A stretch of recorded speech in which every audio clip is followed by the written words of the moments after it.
Et dans Exode, chapitre 2, verset 8 à 9, toujours dans la Bible, il est dit ici, cette femme fut divinement avertie par Moutatedi de la présence de l'enfant. C'est à l'époque où on va parler du puissant Boussi. Boussi, c'est celui qu'ils vont prendre de son histoire, ils vont l'introduire dans les canons et dans les religions dites révélées. Là-bas, ils vont l'appeler Moïse, Moussa, Moïse.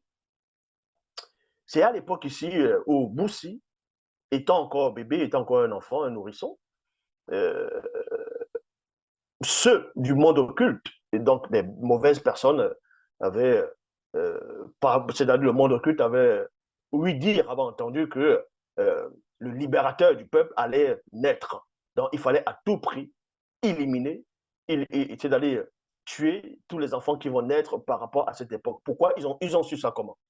Ils ont su ça parce que ils ont vu, c'est-à-dire par rapport aux alignements, le bouleversement des étoiles. Ouais, c'était des gens qui étaient initiés par rapport à la lecture des astres. Donc, les astres peuvent communiquer des choses. Donc, dans le monde occulte, qui avait la science par rapport à la cosmologie, ils ont vu l'alignement des étoiles. Ils ont vu le bouleversement, l'alignement des étoiles. Ils ont su qu'un puissant sauveur, un puissant libérateur allait s'émaner dans le plan visible et qu'il allait faire des choses extraordinaires. Et pour que l'enfant ne puisse pas croître, afin de délivrer le peuple noir qui est le peuple originel, il fallait à tout prix qu'on liquide cet enfant, qu'on puisse l'extirper de la protection. En cela, ses vrais parents, dans le livre mystérieux, on donne le nom de ses parents, on donne aussi le nom de la femme qui a adopté Boussi. Et ce n'est pas la fille, ce n'est pas la fille de Pharaon, comme on essaie de voir dans les bibliothèques classiques, on voit la fille de Pharaon, et pourtant ils ne donnent même pas le nom de ce Pharaon-là. Et quand vous voyez l'ancien film qui était sorti, les 10 commandements, là-dedans, ce n'était pas la fille de Pharaon, c'était la sœur de Pharaon. Mais dans la vraie histoire, c'était ni une Égyptienne, ni la fille d'un pharaon ou un Ramsès. Non. C'était une femme influente, une initiée qui avait un grand pouvoir dans le plan visible. C'était une femme qui craignait le bas de la crainte du respect qui lui est dû. Et dans le livre mystérieux, on va donner son nom. Mais on vous dit ici, cette femme fut divinement avertie par Moutatedi de la présence de l'enfant. C'est-à-dire que quand on prend Boussi, étant petit l'enfant, on va le mettre dans le berceau, en tige d'herbe. Donc ça, cette vidéo existe. On va sur l'eau, c'est-à-dire sur la rivière, il va aller. Et c'est là où, sous la protection de l'entité des eaux, donc Mundima Madiba Ibaidi, l'enfant va arriver, c'est-à-dire le berceau va se placer à un endroit précis. Et cette femme sera divinement avertie pour venir récupérer l'enfant. Aussitôt, elle descendit de nuit à la rivière et aperçut le berceau en tige d'herbe au milieu des plantes humides. Et elle alla le prendre. Donc, vous voyez ici, le berceau qui a servi, le berceau en tige d'herbe, qui a servi une sorte de protection, de rempart au puissant Boussi étant bébé pour l'épargner, c'est-à-dire on l'envoie à la rivière, le berceau va sous la protection sur la formidable tutelle de l'entité des eaux, donc Moudima Madiba Ibaidi, il va arriver dans un autre village, un grand territoire, dans un immense territoire. Et là-bas, ce berceau en tige d'herbe va rester au milieu des plantes humides. Et dans ces plantes-là, va représenter ce que Wonja a prophétisé, a annoncé dans Wonja chapitre 51, en parlant ici deux plantes, deux fortes plantes qui se sont élevées. C'est pour ça qu'on dit ici au milieu des plantes humides. Donc les plantes ici vont représenter le rempart, la protection. Vous voyez, vont représenter, comme je dis ici, la sécurité en même temps. C'est le rôle de ces plantes-là. Or, dans les bibliothèques classiques, ils ne pourront pas vous donner on va dire, ces révélations. On va dans 2 Rois, chapitre 19, verset 5, toujours dans la Bible, donc King et Biba. 2 Rois 19, 5. Il est dit ici, toujours par rapport à Wonja, Wonja fit écraser une plante connue des initiés. On l'a mis sur l'endroit malade pour que le roi guérisse. C'était le roi Wembanguinya, celui qu'on appelait le roi Ézéchias, celui qui avait démoli la statuette, ou bien le serpent d'airain que Boussi avait fabriqué. Et à un moment donné, les enfants d'Israël, comme dans l'accoutumée, ont commencé à adorer cette statuette. Et le roi Ézéchias est venu, il a démoli cela. Et on parle de comment il a démoli cela dans Bible, le livre mystérieux, Kalatamba, et aussi dans le livre mystérieux. Donc, Wonja ici, le roi était malade. À un moment donné, le roi était malade, il devait mourir. Il a prié là-bas. Il a demandé pardon, il a prié. Donc, Moutat a dit, envoyez Wonja pour le rajouter encore une longue vie. Et c'est là où Wonja maintenant, il va faire écraser une plante connue des initiés. C'est pour ça qu'ici on parle de la plante. Parce que Wonja, le même Wonja, qui prophétisait, qui dans ses écrits avait dit, il s'est élevé deux fortes plantes. C'est vrai qu'on dit deux fortes plantes. Fortes, c'est quoi? On peut dire deux plantes puissantes qui ont plusieurs plusieurs attributs, ces plantes-là, en tant que protection, guérison, combat, ainsi de suite. Donc, on vous montre ici, premièrement, les aspects, les différents plans, différents aspects de ces plantes-là. Donc, 2 Rois 19, 5, Wonja fit écraser une plante connue des initiés. On l'a mis sur l'endroit malade pour que le roi guérisse. Et on sait que le roi a eu la guérison après. Parce que la plante, cette plante-là a agi. Et cette plante-là va représenter la plante dont Wonja va faire allusion dans Wonja 51. Et ce n'est pas tout. Maintenant, quand on va aussi dans Temoussia, Temoussia, c'est ce qu'on va appeler Job dans les versions classiques. Dans Temoussia, chapitre 14, versets 7 à 8, il est dit ici, un arbre mystérieux a de l'espérance, deux points, quand on le coupe, il y a virgule. Il repousse, il produit encore des rejetons. Quand sa racine a vieilli dans le sol, virgule, quand son tronc meurt, il reverdit. Il y a à l'approche de l'eau.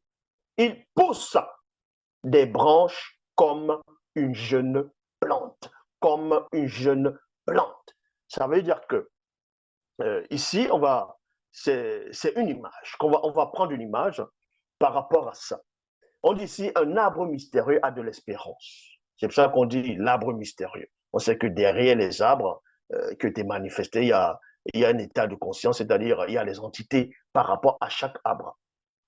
Donc, cet arbre mystérieux a de l'espérance. Quand on le coupe, ça va aussi représenter quelqu'un qui marche selon la parole, quelqu'un qui a l'espérance dans le verbe de l'Oba. Quand on le coupe, c'est-à-dire quand on le combat spirituellement, quand euh, euh, il y a les épreuves, ainsi de suite, si on veut le rendre faible, s'il y a on va dire des combats, il a de subir des choses, des démons de circonstances. Quand on le coupe, donc si on le fait tomber, il repousse, donc il va se relever. Il produit encore des rejetons, ça veut dire qu'il va produire des fruits qui sont dignes au mundi, au verbe, c'est-à-dire à l'esprit. Quand sa racine a vieilli dans le sol, virgule, quand sa racine a vieilli dans le sol, la racine c'est quoi? La racine c'est la base. Vous voyez, c'est la base maintenant, parce que si tu n'as pas de racine, bref, tu ne peux pas te mettre debout. Donc, la racine c'est la source, c'est la base en même temps. Et on dit ici, là, même s'il a vieilli dans ça, même si on a l'impression que des fois il n'avance pas, voilà, il est en train de vieillir, il est en train de vieillir, on vous dit ici, là maintenant c'est la croissance. Et la vieillesse maintenant peut aussi représenter la faiblesse. C'est pour ça qu'on vous dit ici, toujours quand sa racine a vieilli dans le sol, ça veut dire qu'il peut, on va dire, affaiblir, il peut s'affaiblir. Parce que là, ça vieillit, la vieillesse va représenter tes cellules, tes molécules vont s'affaiblir, bientôt tu vas aller à la tombe, donc tu t'affaiblis déjà, on va dire ici spirituellement. Quand son tronc meurt, voyez, donc maintenant le corps est en train de se dégrader, il reverdit à l'approche de l'eau. Maintenant, cette eau-là va symboliser la parole. Cette eau-là, c'est une autre facette de la plante. Il repousse des branches, c'est-à-dire il reprend vie, la vigueur, comme une jeune plante. C'est ça qu'on va dire ici, comme une jeune plante. Pourquoi? Parce que quand vous voyez dans Somme chapitre 144, verset 11. Toujours dans la Bible, il est dit ici, nos fils sont comme des plantes. Nos fils sont comme des plantes qui croissent dans leur jeunesse. Nos filles sont comme des colonnes sculptées que l'on fait l'ornement des palais. Donc, vous voyez ici Job 14, versets 7 à 8, explique tout simplement dans la facette, on va dire, d'homme dans Psaume 144, verset 11. Et dans Psaume 104, verset 14, il dit, il fait germer l'herbe pour le bétail, virgule, et les plantes pour les besoins de l'homme. Et les plantes pour les besoins de l'homme, afin que la terre produise de la nourriture. Et c'est ce qu'on a donné à Moto, c'est-à-dire même à l'animalité entière. Ils vont avoir de l'herbe, ils vont avoir de la plante pour nourriture. Donc, c'est ça l'énergie. Et même après la chute, les plantes ici vont toujours avoir un rôle très, très, très important. C'est pour ça qu'on vous dit ici, et des plantes pour le besoin de l'homme.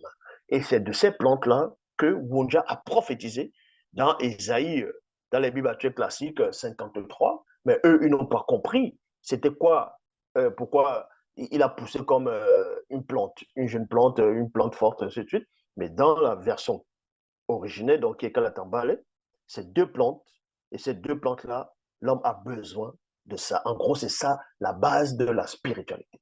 Les deux plantes sont à la base de la spiritualité. Est-ce que vous comprenez? C'est leur source. Et dans Kalata, Matopeda nous dit, donc livre des prophètes, chapitre 5, versets 7 à 8, il dit, il, en parlant de qui? Le bon samaritain, c'est-à-dire le samaritain initié.